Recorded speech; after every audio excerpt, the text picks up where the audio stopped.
This is the New American Media. Broadcasting to you, live from the Milky Way galaxy, the solar system, planet Earth, North America, the United States of America, California, Los Angeles, to be specific. Hello, everybody. Welcome to the Unhappy Hour here on the NewAmericanMedia.com, part of the TNAM radio network, because the news always matters. I'm your host, Brian Engelman, and we're here to talk about the Cleveland Indians, the Cavs, the Browns, and the undefeated Ohio State Buckeyes.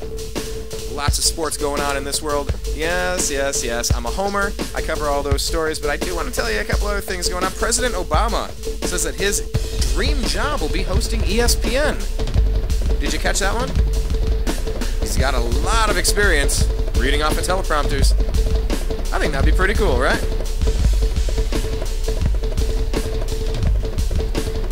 And by pretty cool, I don't think it'd be pretty cool, but that's another subject for another day. By the way, should the Cleveland Browns sign and play Tim Tebow? We've gone through four quarterbacks. How many quarterbacks are we on now? At least three. Brian Hoyer, Jason Campbell, and Brandon Weeden. Should they just sign Tim Tebow and play him? I think that's going to be our question of the day here coming up. We're going to have to do that. Should the Browns... What about Tim Tebow? Seriously. I don't know. Why not? By the way, Robinson Cano is gone from the Yankees. He's on the Mariners, in case you missed it. Kobe Bryant's coming back Sunday. Gary Kubiak has been fired from the head coach of the Houston Texans. And Bowling Green is playing in a very big bowl game tonight. Well... Okay, let me back up. It's not quite a bowl game. Playing in the MAC championship game tonight. In about less than an hour. BGSU plays Northern Illinois. Go Falcons. So anyway, just want to catch you up to speed on those things. Do us a favor, if you haven't checked us out on our homepage, thenewamericanmedia.com, please do that. Subscribe to youtube.com/thenewamericanmedia. Search on Facebook, The New American Media. Yes. On Twitter, rather, search us for The New American Media and follow us by going to @American_media_. That's American_media_. Man, I got all my social media all garbled today. Yeah, sure, you know what? We'll do an Instagram, too. Why not? We'll send interesting pictures. Fine, and we'll do the next social media thing. Yeah. We will. Once we get our staff together. And it's been a great 2.5 years. I thank each and every one of you for joining us. But I want to talk some sports. I want to talk some NBA. I got NBA scout, lifelong Cleveland sports fan, Zak Baris. Follow him on Twitter. He's at ZBaris. That's ZBARIS. Oh, man, we got a lot to talk about, from Derrick Rose to the Cavs winning streak to the Browns to the Buckeyes. And he's just a sports fanatic. So let's bring him into the program. See what's up. See what's up with him today. Oh. Morning, Zach. You're live on the program. How you doing today, sir? I'm good. How about yourself? Just here in the freezing cold in Chicago. Ah, the tundra. Does the temperature outside match what the hearts and hopes of Bulls fans are feeling with the latest Derrick Rose injury? I would definitely say so. I mean, that's a huge story. There's so much I want to talk to you about. I definitely want to bounce away from basketball, toward the end of the show and talk a little bit of Buckeyes, maybe even a quick hit on the Browns if we want. But definitely I want to talk about the Cavs, because a 2-game winning streak, maybe they're starting to gel a little bit. I don't know. And I want to talk about things that are going on around the NBA. And since the last time we've had you in, this Derrick Rose injury, this is huge. Huge for the league, huge for the Bulls franchise, huge for him personally. Take it wherever you want with that, because that is one of the bigger stories of the past week since we've had you on the show. Let's just say it's definitely been a turning page in the franchise, but we'll say that, because, Chicago's now at a standpoint where they have to look at and say, are we going to build around Derrick Rose this year? Are we still going to go out? Are we going to be buyers at the deadline? Or are we going to go out and are we going to trade Boateng? Are we going to trade Mike Dunleavy? Are we going to try to trade Boozer? There are a lot of questions that need to be answered by the front office, and you can't, or is Derrick going to be healthy for the playoffs? There are a lot of questions, and it remains to be seen. The Bulls front office has a lot of tough choices to make right now, And, it's not something that every franchise has to sit there and think of. But, when it's year two of your, franchise player being out for the season in a row, it's definitely something, should we start trying to build somewhere else? Or, do we still focus on Rose as the focal point of our team? Like I said, there are a lot of questions that have to be answered by the front office. And, it's a very, very tough decision to make. Well, you have a lot of stuff going on. The Miami Heat, they're talking about a trade, trying to get some backcourt help with Dwayne Wade being injured. This is kind of a recurring theme. Once again, you got a superstar player, but with injury problems. Any thoughts on what's going on down there with Miami? If you think that Dwayne's... Yeah, go ahead. Miami's having a great season, but, I feel like this happens every year. Wade gets injured for a certain period of time every year. But, here's the thing.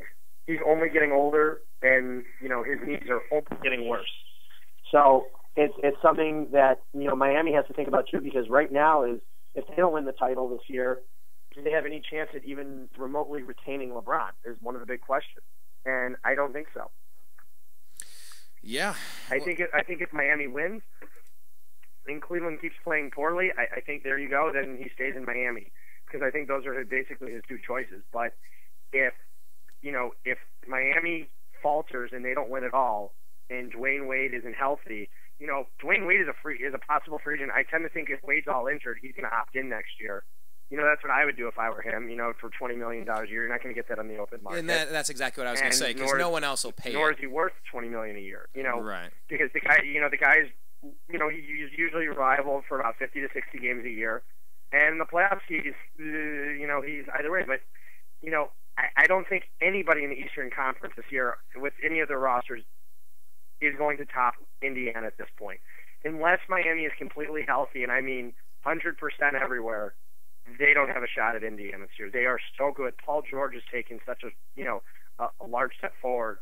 Roy Hibbert now, I think, could be the best center in the NBA. Ooh. Lance Stevenson has been phenomenal, too. Just all around Indiana, I just remember saying, when they added their depth this offseason, they would be the team to watch out for in the Eastern Conference. And if Miami didn't do anything, then, Indiana, Indiana's been so close twice. Right. 2 years ago they were very close, and then this year they were, this past season they should have won. Yeah, they took the Heat to the limit.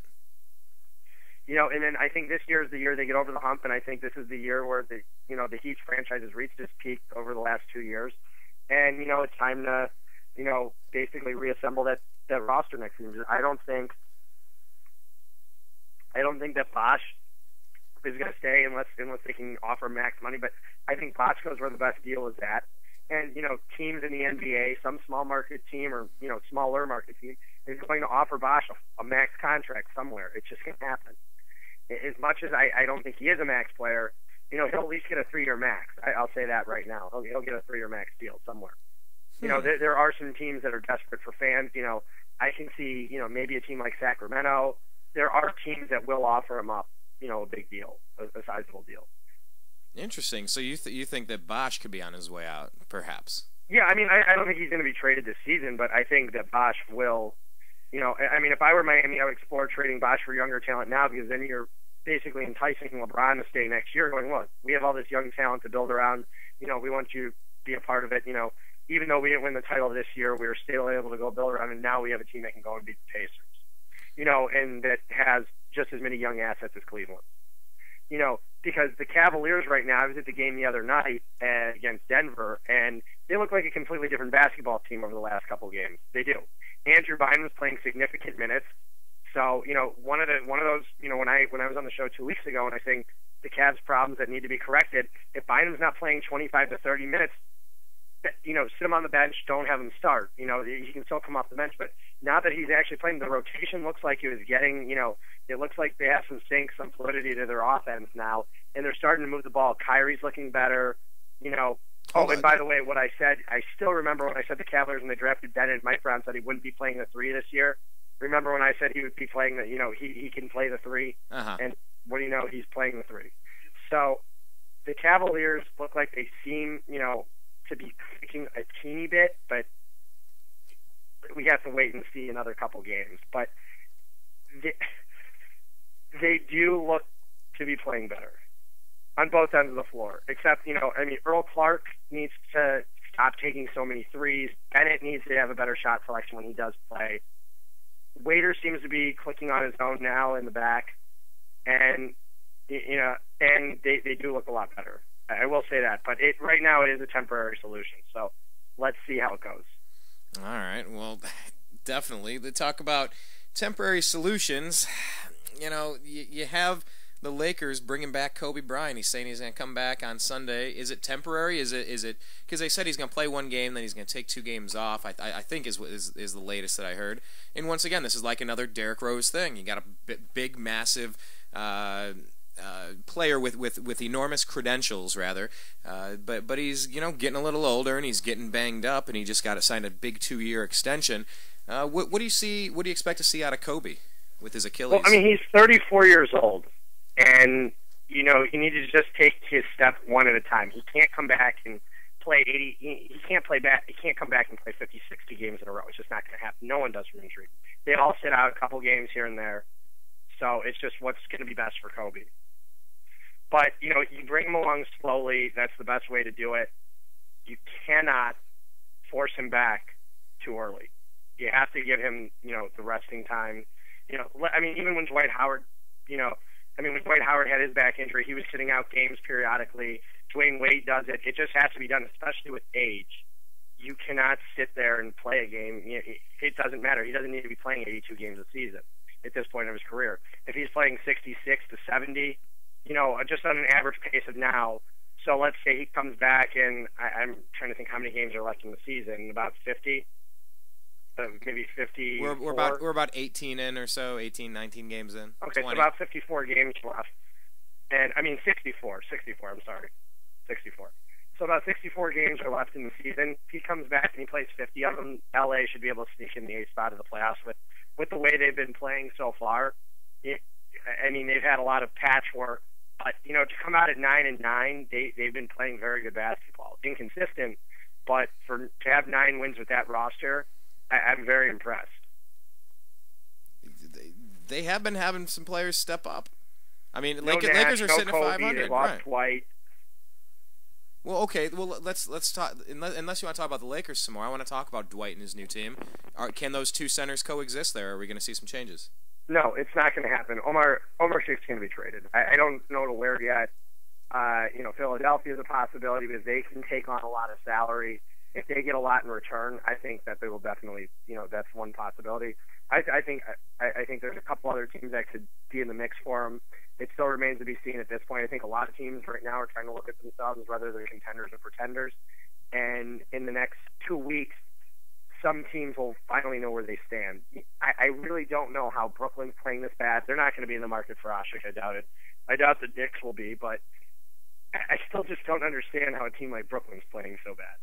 Yeah, okay, that's another one that I was going to bounce to. Jason Kidd needs to be fired. I'm just going to come out there and say it. Okay. When a roster like that is underperforming and they're playing so poorly, and you get beat by 40 points on your home court by the Knicks, or you're down by 40 at one point almost to the Knicks, to a 3-win team. I'm sorry, but Jason Kidd just isn't ready to coach in the NBA. Well, Jason Kidd fired his mentor the other day. Talk about that.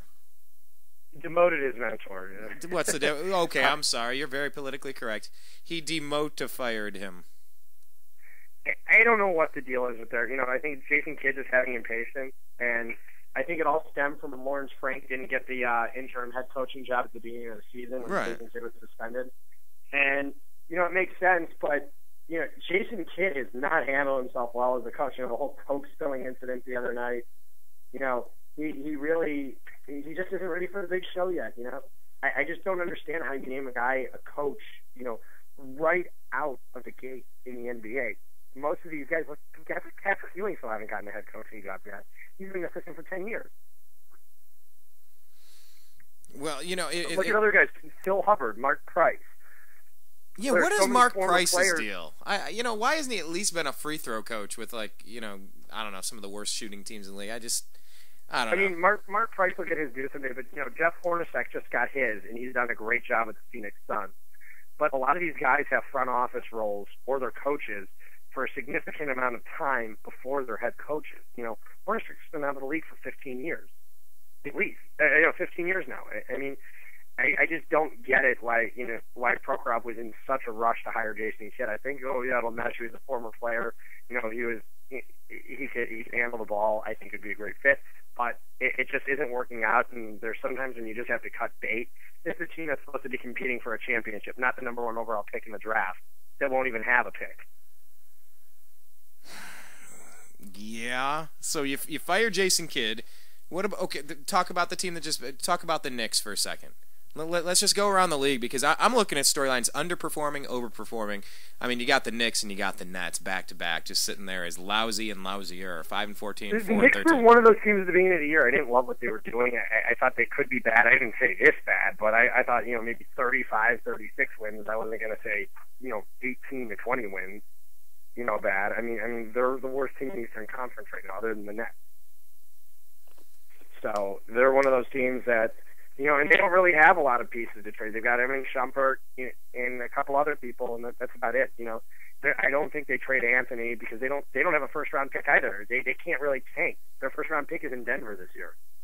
Denver could make out like bandits if New York winds up with the top overall pick. Not only will they have gotten Gallinari, I can't even think who else they got in that deal. But I mean, I think they got Mozgov in that deal. They got some really significant pieces in that deal, and there's also potential they're going to wind up with the top 5 pick. Wow. New York looks like idiots now with that Carmelo trade, especially if Denver winds up with the top 5 pick and winds up getting Wiggins or Parker, Aaron Gordon, Julius Randle, one of those guys, and Dante Exum. It could be terrible for New York if that happens. Well, I mean, if you look, and then if New York plays terrible, they're going to lose Melo after the season anyway. They'll be starting back from square one. I mean, if the draft started today, I mean, you only have Milwaukee and Utah doing worse. I mean, if it ended right now, both of those teams will be in the cellar, but Milwaukee. I mean, Utah will keep playing better because with Trey Burke healthy, Utah's one of the teams that's young. Give them a little time to gel, a little time to get there. Utah's a better team than they've been playing this season. They've been playing a lot better since Trey Burke came back. So let's see where they go from there. But they're still one of the worst teams in the league, with or without Burke. But Burke definitely helps them. I don't think they'll be the worst team, though. Phoenix has been playing a lot better than I thought they would be. Philadelphia is playing a lot better. Boston, the winner from the Atlantic Division could get in with 26 wins as the number 4 seed in the East. And you see that happening? I doubt maybe 32 wins, but yeah, I think it's a possibility as bad as it is. Okay. Well, I mean, let's talk about some of the better teams. We've talked about a lot of the lousy ones so far. I mean, I guess you're not surprised with Indiana or Miami. We knew that. But the rest of the East, I mean, mediocre at Terrible. best. Yeah. Mediocre is putting it nicely. They're not mediocre. Yeah, 10 and 10. The rest of the East is just horrendous. And that's putting it nicely. How the hell does that happen? I really couldn't even tell you. I don't know if it's just early season jitters. I don't know what the deal is, but this has been the worst basketball I've ever seen from the Eastern Conference. And there have been some really bad Eastern Conferences in the past, but this is by far the worst. I mean, if you look at it, aren't the Cavs only like 2 games out of the playoffs at this point? Yeah, I mean they're right in it. They're right in it. All they need is a nice stretch of a couple great games, and we'll be right back in the playoff hunt. Well, I mean, it's not out of the it's a realistic possibility they could still get to 500. Now that they're starting to play better, I mean, they were playing horrible basketball, but from what I've seen in the last couple of games, they do it better. When they played the Bulls, they had a late fourth quarter collapse, which was bad, but they redeemed themselves. They still won the game, and they clobbered Denver the other night. So they look to be a team on the upswing. I'm just saying, after looking at their past couple, they are, but it means it's looking like it, and things should be looking up in Cleveland sometime soon. Let's hope so. What about the West then? Let's bounce over there. OKC, Spurs, Blazers, Clippers. I mean, we all kind of expected that, but I mean, Rockets and Nuggets and Mavericks. I mean, not too far behind with Golden State. I don't know. What are the storylines coming out over there? Just the West is the West, like usual, playing great basketball. Portland's had an amazing season. They're one of those things. I like I said, every time I'm on the show, I'm the first one to admit I was wrong about the Portland Trailblazers this season. And they surprised me. Aldridge is having a great season. Batum, everyone, Lillard, they've come together in their own. They're just a great basketball team. And then the ageless one, Tim Duncan and the Spurs, they just keep going. All They're they do is they're win. the same thing every year. They're going to guarantee you 60 wins out of the West every year. It's the same story. You know, it's like watching a TV show with a predictable ending every time. Well, how are they doing it? Is it? They have talent. And they have the best coach in the NBA. Okay, so it's really just Pop. It's Popovich doing it. They have talent too. I mean, the Pop system is fantastic. He's always had great players, but they just always play well as a team. Parker's still an elite point guard. Duncan's still an elite. You know, he's still an elite power forward. They still have a ton of talent. That's the thing. Their talent has just been good for a very, very long time, and they haven't gotten any worse. I mean, they find depth every year. They always manage to get late round steals. Like a few years ago, I know he doesn't play that much anymore, but Dwayne Blair, when they got him, the reason he's only going to have a 3-year career. Well, we'll take him anyways, and we're going to play him. We're going to play him until his knees give out. They take late round guys, and they're able to make good trades for guys that are underperforming. When they get them and they come in there and they play well. For San Antonio, things just seem to gel there, and everybody loves to win. So people always love playing for the Spurs. Absolutely. Do you think the Cavs made the right move with Mike Brown? I know we're only, time will tell. Yeah. I think it's still too early to tell whether the Cavaliers made the right or the wrong move with Brown. We're 20 games into the season about. And I think you'll be able to tell in about 25 to 30 more games where this team really is. Okay, well, I'll look forward to that because I was very optimistic after Game 1. I was very dejected a couple of weeks ago with the Cavs and rattling off a couple of wins. It sure changes things quickly. So, I mean, it is a long season, and I don't know. I'll reserve judgment on that. But do you have any? What about the injury with the Bobcats, or any general conversation on last year's rookie class versus this year's rookie class in general? This year's rookie class has been terrible. Hooray! Glad we got the number one this year. It's something we all knew. I mean, I don't even know if we expect it to be this bad, but it's been bad. Last year's rookie class is still performing pretty well. I mean, look at Andre Drummond. The Cavaliers missed the boat on that one.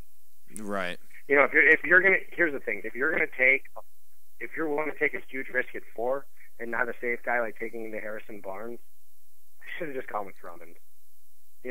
Like the thing with Drummond is Drummond was a very unpredictable player, but Deion Waiters was too, and Drummond has a much higher ceiling than Deion Waiters. Look what Andre Drummond's done the past couple of nights. He's been pulling down 18 boards a game. Kind of a beast. And he's 20 years old. Could he be the best center in the league in a couple of years, or where's his ceiling? I don't think that's out of the realm of possibilities. I think he could definitely become one of the best centers in the league in a couple of years. I think he's already one of the better centers in the league. I can't wait to see where his game is in 2 to 3 years, and if he learns how to shoot 50% from the free throw line, he's going to be unbelievable. Okay, what about Andrew Bynum? Back to the Cavs here. Bynum's been playing well. I know. In 2 straight games, he's played significant minutes, and he's playing well. So that's what you want to see out of Bynum, and if he continues it, then the Cavaliers are going to have a good season. They'll be in the playoffs if he keeps playing like the way he has been over the last couple of games. Starting to revert back to his old form, and that's all the Cavaliers can ask for. I suppose you're right. And that's the flyer that they took. That's the risk, that's a gamble that they took in the first place, signing him to a deal, because basically nobody else would sign him to a deal anyway.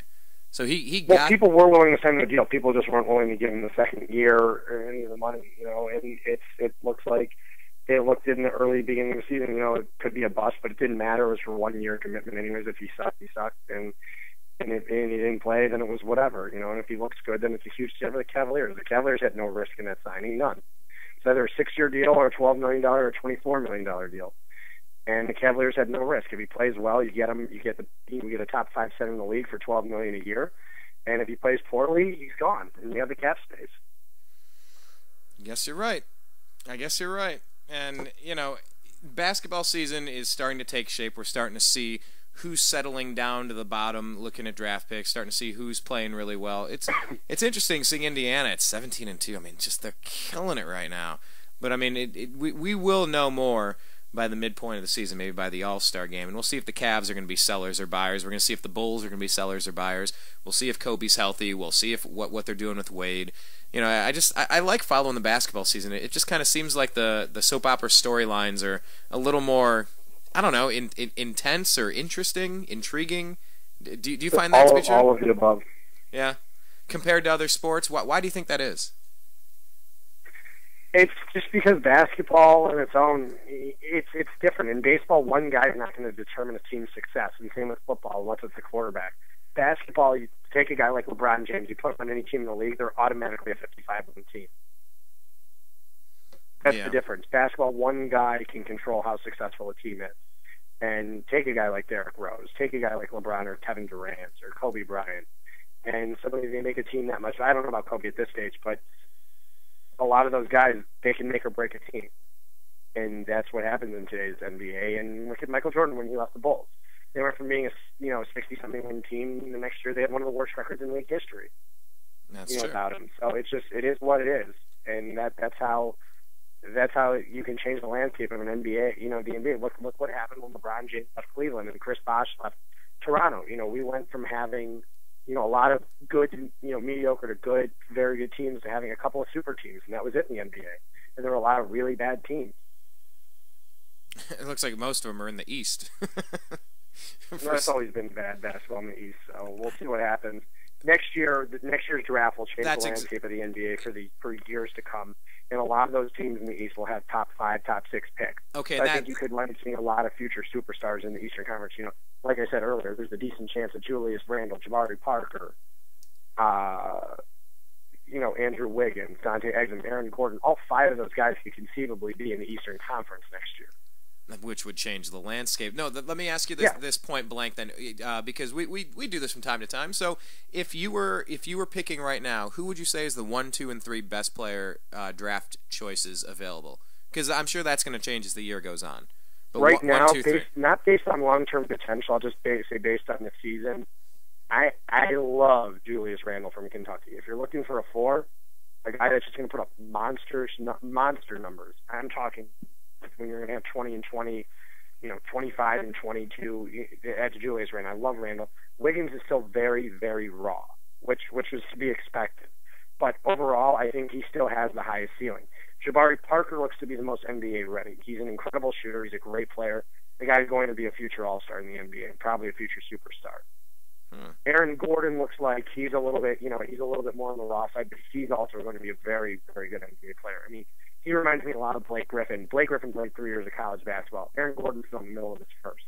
I can only imagine we're 2 more seasons of Aaron Gordon at Arizona. Arizona's going to be the number 1 team in the country on Monday, and with Aaron Gordon as a freshman. So he's only going to be getting better. So there are a lot of guys. Dante Exum in Australia. And Marcus Smart. I'm sorry, I completely forgot about Marcus Smart, too.